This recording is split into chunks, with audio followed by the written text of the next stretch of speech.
ಭಾರತೀಯ ಜನತಾ ಪಾರ್ಟಿಯ ಕೇಂದ್ರ ಶಿಸ್ತು ಸಮಿತಿ ಶಾಸಕರಾಗಿರ್ತಕ್ಕಂಥ ಶಿವರಾಮ್ ಹೆಬ್ಬಾರ್ ಪಕ್ಷ ವಿರೋಧಿ ಚಟುವಟಿಕೆಗಳನ್ನು ಏನು ಮಾಡಿದ್ರು, ರಾಜ್ಯದಲ್ಲೂ ಸಹ ನಮ್ಮ ಕೋರ್ ಕಮಿಟಿನೂ ಕೂಡ ಹಲವಾರು ಬಾರಿ ಚರ್ಚೆ ಮಾಡಿ ಕೇಂದ್ರಕ್ಕೂ ಕೂಡ ನಾವು ಒತ್ತಾಯ ಮಾಡಿದ್ವಿ.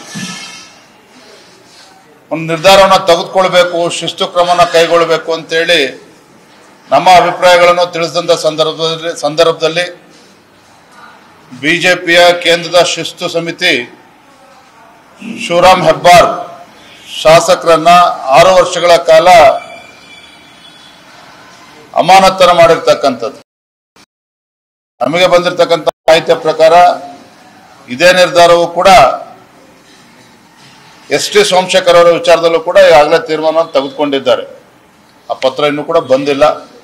ಹಾಗಾಗಿ ಎಸ್.ಟಿ. ಸೋಮಶೇಖರ್ ಅಭಿ ಪಾರ್ಟ್ನರ್ಶಿಪ್ ಫರ್ಮ್ ಸ್ಟಾರ್ಟ್ ಮಾಡಬೇಕಾ ಅಥವಾ ಪ್ರೈವೇಟ್ ಲಿಮಿಟೆಡ್ ಕಂಪನಿ ಸ್ಟಾರ್ಟ್ ಮಾಡಬೇಕಾ? ಕನ್ಫ್ಯೂಷನ್ ಯಾಕೆ? ಒಬ್ಬ ಎಕ್ಸ್ಪರ್ಟ್ ಜೊತೆ ಮಾತಾಡು. ಎಕ್ಸ್ಪರ್ಟಾ? ಎಲ್ಲಿ? ಬಾಸ್ ವಾಲಾ. Be the boss. ಯಶವಂತಪುರ ವಿಧಾನಸಭಾ ಕ್ಷೇತ್ರದ ಶಾಸಕರು, ಅದೇ ರೀತಿ ಶಿವರಾಮ್ ಹೆಬ್ಬಾರ್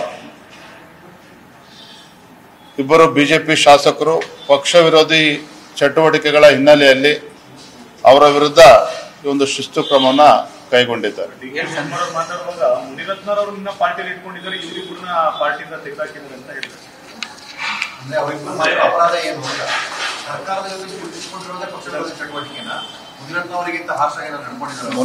ಇವತ್ತು ಎಸ್.ಟಿ. ಸೋಮಶೇಖರ್ ಅವರು, ಶಿವರಾಮ್ ಹೆಬ್ಬಾರ್ ಅವರು ಏನು ಪಕ್ಷ ವಿರೋಧಿ ಚಟುವಟಿಕೆ ಮಾಡಿದ್ದಾರೆ ಅಂತೇಳಿ ಅವರಿಬ್ಬರಿಗೆ ಗೊತ್ತಿದೆ.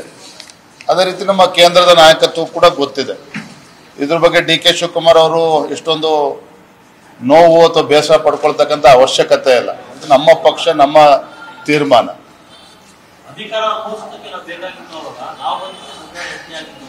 ಯಾರು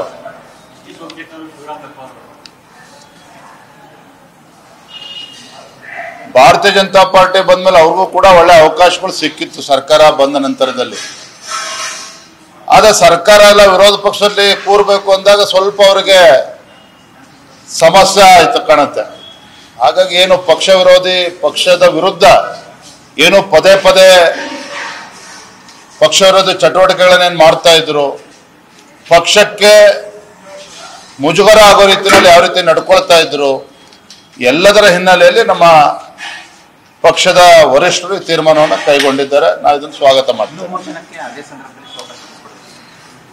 ಸದ್ಯಕ್ಕೆ ಅವರಿಗೆ ನೋಟಿಸ್ ಕೊಟ್ಟಿದ್ರು, ಅದಕ್ಕೆ ನೋಟಿಸ್ಗೆ ಏನು ಉತ್ತರ ಕೊಟ್ಟಿದ್ದಾರೆ ಅದ್ರ ಬಗ್ಗೆ ನನ್ನ ಹತ್ರ ಮಾಹಿತಿ ಇಲ್ಲ. ಇವತ್ತು ಶಿವರಾಮ್ ಹೆಬ್ಬಾರ್ ಬಗ್ಗೆ, ಎಸ್.ಟಿ. ಸೋಮಶೇಖರ್ ಬಗ್ಗೆ ನಮ್ಮ ರಾಜ್ಯದ ಕೋರ್ ಕಮಿಟಿಲೂ ಕೂಡ ಚರ್ಚೆ ಆಗಿತ್ತು. ಅದರ ಪ್ರಕಾರ ತೀರ್ಮಾನವನ್ನು ಘೋಷಣೆ ಮಾಡಿದ್ದಾರೆ. Thank you.